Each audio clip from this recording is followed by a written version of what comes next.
So our top five, boys and girls, is the top five most surprising superhero movies that have been made roughly since 2000. We can go back a little bit further if we want, but you can get a little carried away and go into the 60s and 70s where it gets really strange. So we're going to try and give it that kind of rough parameter. But, you know, there have been a number of movies that truly are astounding that they've been made.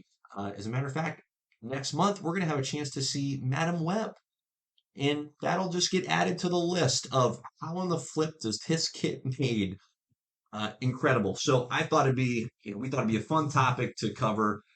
Come up with a top five of, from our perspectives, one of the five most surprising superhero movies ever made. Riley, you go first. Okay. So this one, it's going to be a little interesting because Great. you look back on it now and the characters around everywhere and you're like, oh, well, that makes sense. But at the time, Yes. 2008, here's Iron Man hits the big screen. Mhm. That was a surprise to everyone. Okay. He was not a main player. Sure, he was an Avenger. He was. But he was not like a main, like, dude. Who knew who the Avengers were? Right. Really? Right. No one was like, oh, like Avengers movie after this. They're like, well, this was a decent. Well, it was a fantastic movie. I think everybody's like, oh, this movie was amazing. Yeah. And then they're like, oh, there's more. Right.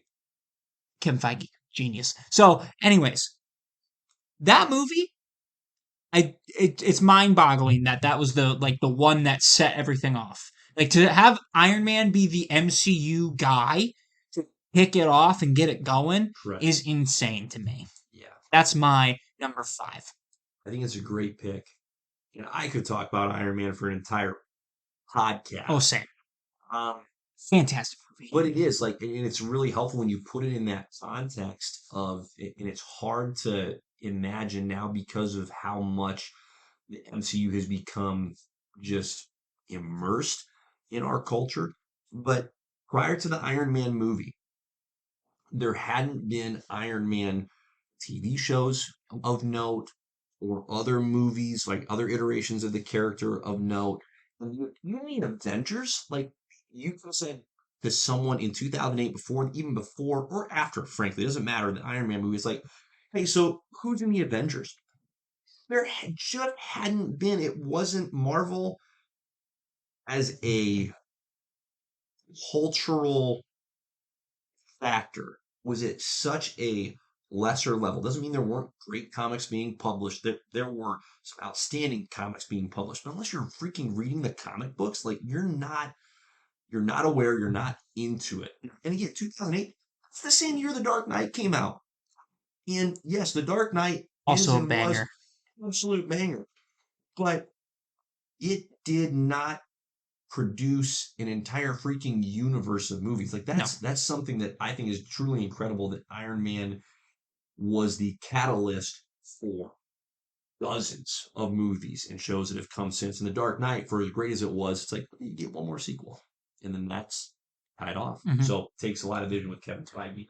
So absolutely love that pull. Okay, for me, and really the list that I came up with is fairly interchangeable. I don't know if there's one that necessarily stands out, but I'm gonna go with Ghost Rider is my number 5. Okay. With dear sweet Nicolas Cage. I haven't seen it. I want to though. It's been a long time. The casting, Nick Cage is always entertaining. Sam Hearts. I know who you're talking about. Yep. I almost said Sam Neill. It's like, no. That's not right. Killer stash. Incredible stash. Amazing monotone. Yeah, he plays the original Ghost Rider in that, doesn't he? Or Johnny Blaze. Mm-hmm. Doesn't he play the original? Right. Yep. Eva Mendes is in there as the love interest for dear sweet Sam Elliott. There we go. Sam Elliott. For Nicolas Cage. But it's just like the character concept. Like it's not even, it's not an A, it's not a B, it is a C-list comic character. No. He's badass. Yeah, that's all you need to know. Right. He's got a cool look, but truly still blows me away that character was pulled out and they're like, we're going to make this one into a movie. And then we're gonna make another one. He got two. He had two movies. By the way, he got more than Ben Affleck's Daredevil. Can we just Daredevil, way more popular character, and Ghostwriter got two movies, and he got one. Hey. It's gonna be a theme with some of these picks of mine. There's more than the one. Okay. Okay, fair enough. So, quick on the heels of hey, there's more than one of these is Hellboy. Oh wow, that's a Right? good movie though. Right, and it is, and that's the thing. Like the Hellboy movie was The original. the original, right? Was really tremendous, like an actual gem in the sense of this is a comic character that no one is going to know anything about coming into the movie, and yet it does a great job of creating a set of characters and a context that are worthwhile and engaging. And so it's not just Ron Perlman as Hellboy, but the rest of that cast and their really unique characters and their respective abilities were truly it was just entertaining, right? It's flat out entertaining. So but again, it's like who sees that and goes, hey, let's do a Hellboy movie. Truly, that it just bamboozled me. So that's my number 4, Hellboy. I didn't even think about Hellboy. And there are two that's of cool. them. Again, there's two. Yeah, and then a remake. It got a remake. Right. With Harbor, right? Yes. And that did not do very well, from what I understand. Mm-hmm. So, my number 4 is a character that I thought when we saw him, it would not be in a solo movie. It would be in an Avengers movie. It was Ant-Man. The first Ant-Man. That's up there at number 4 for me. Yep. It was like, oh, we're getting Ant-Man. Don't know how I feel about this. Still blows me away. Yeah, it was the second time that I thought Marvel was going to flop for the first time. But it came out, and don't get me wrong, Paul Rudd, by the way, I think that's what saves the movie. I think with how obscure of a character Ant-Man is, choosing a very well-known, loved actor that no one hates really helps it out. That is an excellent point. Like, I can't think, literally, I'm not exaggerating. I don't think there's another actor that they put in that role and it works. I just don't think there is. Honestly, if they would have went with Hank, I would have loved the guy by the way, the guy who plays Hank currently. Yeah. If they would have done that 20 years ago and had him play Hank, I still think he would have been a perfect Hank. Michael Douglas would have been great at that time. So, like, I think he could nail the complicatedness of Hank. He does it anyways. Yeah. So, but just in an aged fashion. Right. Which is also like a crazy, and smart move because Hank Pym is way too complicated for the MCU. He's not a good dude. Okay? Yeah. But I think that is what was that movie's saving grace. There's no doubt. Yeah, there's no doubt. There is not another actor that could make that as worthwhile as Paul Rudd did. Totally agree. Love it. Good pull. What's your number 3? My number 3. It comes at a time when we're getting DC movies again. Okay? You're like, oh, Man of Steel, great, that makes sense. Superman versus Batman, I don't know why they're fighting, but okay. The first Suicide Squad is a mind boggle. Yeah. Because that, I believe, came out before the first Wonder Woman, did it not? It did. We didn't get Wonder Woman. We didn't get Green Lantern. We didn't get Aquaman. We didn't get the Teen Titans. We didn't get a Batman before we got the Suicide Squad. We've had 2 Suicide Squads. The first one, again, cool concept. The idea was there. The execution was not. Right. But, that was their pick for, their third DC movie. That's insane. It is insane. And it's most insane and most misguided because unlike, Hellboy that was just trying to operate independently, right? They're not going, we want to make a Hellboy universe. No, it's just a Hellboy story, right? And it's not trying to connect to a wider universe either. Suicide Squad is saying, hey, we're trying to connect to the existing universe, but you haven't made the universe yet. You got to make the universe before you can connect to it. Right. Do you know how more effective it would have been if they introduced a Flash movie first and you watch him fight Captain Boomerang between the first act Yes. or whatever, and he Yeah. goes to prison, and at the end of it, he's walking into Walter's arms, and you'd see her starting to build her Task Force Correct. X? That would have hit a lot harder. Correct. Batman with Deadshot? Dude, do you know how awesome it would have been to have Batman versus Will Smith's Deadshot? That would have been fantastic. Correct. Because it's not a matchup you see ever. No, it's not. And that, so yeah, conceptually, absolutely, it can work. You, you can't shoot your shot before you've built the universe that these characters like rely on for the context. It was just, oh, the Yeah. timing is still so frustrating. Still so frustrating. That's my number 3. Yeah. And there's been 2 of those. There's been 2 I know. Suicide Squad movies. I know.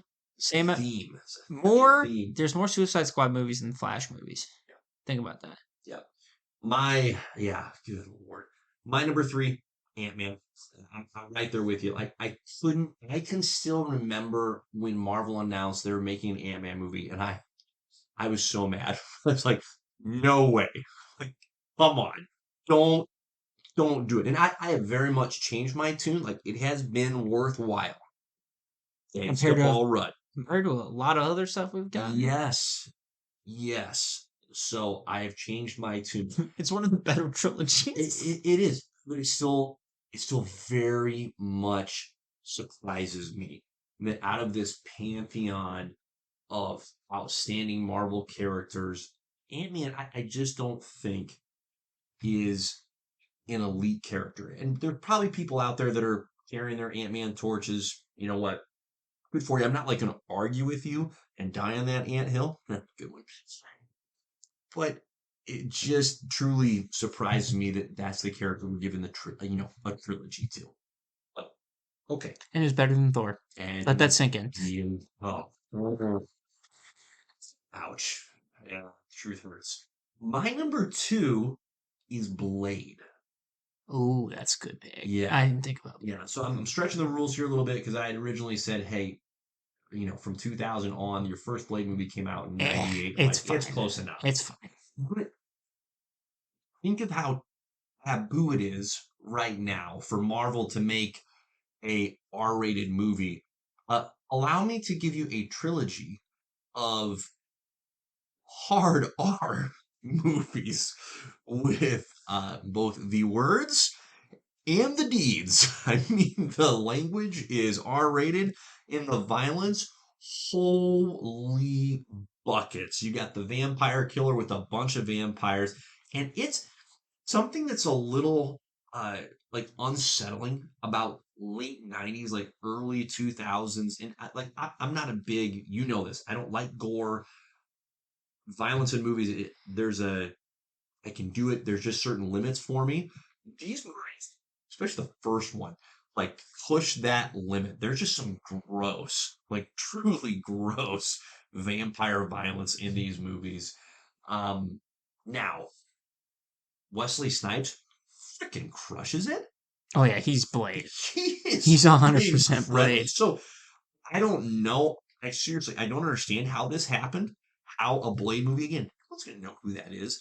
I think it has everything to do. It's kind of the Paul Rudd Ant-Man effect. Wesley Snipes in the late 90s was a big enough deal that you put him in an action movie. It just turns out it's about a comic book character.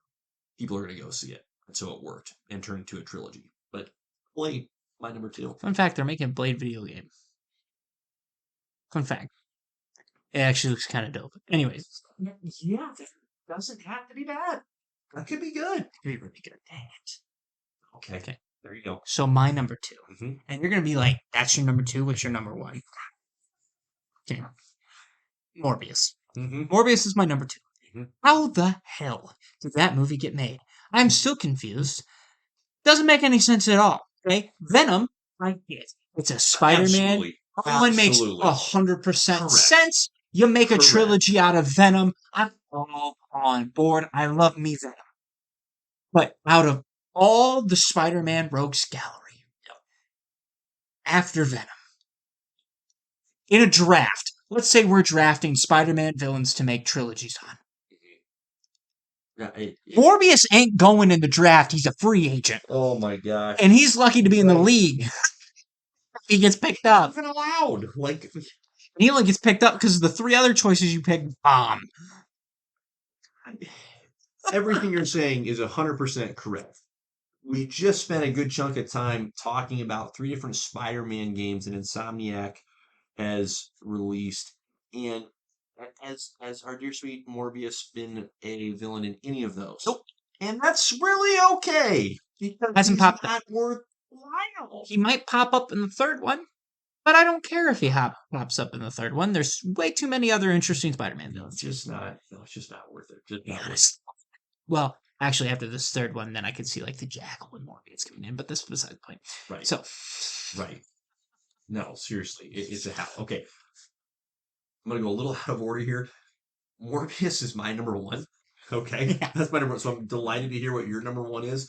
But the reason I'm going out of order is because I was looking over at my list and I wrote down Mobius instead of Morbius. I left out the R. I'm like, Mobius. So I'm actually really glad you went first because I definitely would say Mobius, the movie. Sorry, Owen Wilson. and that's not fair to I'm Owen. sorry. No. So as soon as you said Morbius, I'm like, what? Oh, yeah, of course. Morbius, not Mobius. Good grief. Oh my gosh. So I had to share that little nugget, but I'm right there with you. I have no idea how that movie got made. No idea. It's still crazy to me. It was as bad as it should have been. So, Miles, what's your number 1? Well, what's your number 2? Oh, my number 2? Yeah. No, my number 2 is Blade. My number 2 That is was Blade. your number 2? Yep. Yep, my number 2 is Blade. So Oh, so Ghost Rider number 5, Hellboy number 4. so Ant-Man I went 3. 2 and then you went You 1, got it. so you Yep. skipped my 1. Yep, I skipped your 1. So Hellboy was 3, Blade is 2, Morbius not to be confused. So, Morbius is my number 1. My number 1 was the first time I was ever stumped. I was ever stumped by a movie. Mm. Okay, I remember being in school, Yep. and I was the comic book kid. Sure. Okay, I was kind of a geek. Right. That's great, That is fantastic. That's great. So I knew a lot of characters because I remember one summer I spent in my entire summer on the computer learning every single character, Oh, A through Z, yeah. Marvel wise. Yeah. I got to S. That's impressive. So, anyways, That's really good. sweet brag. Everybody calm down. Okay? My number 1, Guardians of the Galaxy. Yeah. The first one. Yes. This is what It's a great pull. this movie, when it came out, I was like, this is Marvel's first bomb. I remember my buddy, one of my best friends at the time, Yep. was like, hey, dude, what's this Guardians of the Galaxy movie all about? I was like, I have no idea. He's like, what? He's like, I have no idea. I've never heard of it. He's like, He's really? relying on you because you're the guy. Yeah. And he's like, Yes. really? I was like, never heard of it in my life. Yes. So we both went in there like not knowing what to expect. And we probably got, and this might be a bold comparison, but to me, Guardians of the Galaxy is my generation Star Wars. Mhm. It is our galaxy out in space. That's our Star Wars. It's our Star Trek. Yeah. Like that's Yeah. what it is for us. Is Yes. Guardians of the Galaxy. It was that unique take on a band of misfits Yeah. that no one thought would ever do anything good. Yeah. And they made it a banger. The best trilogy in all of Marvel is Guardians of the Galaxy. It's not close. Mm-hmm. It's not close. Mhm. It's the only one. Yeah. It's I don't disagree at all. And I thought about that while I was making my top 5, and I don't know why it's not in my top 5. Picked other movies, but I love that it's your number 1 because, especially in the context of what?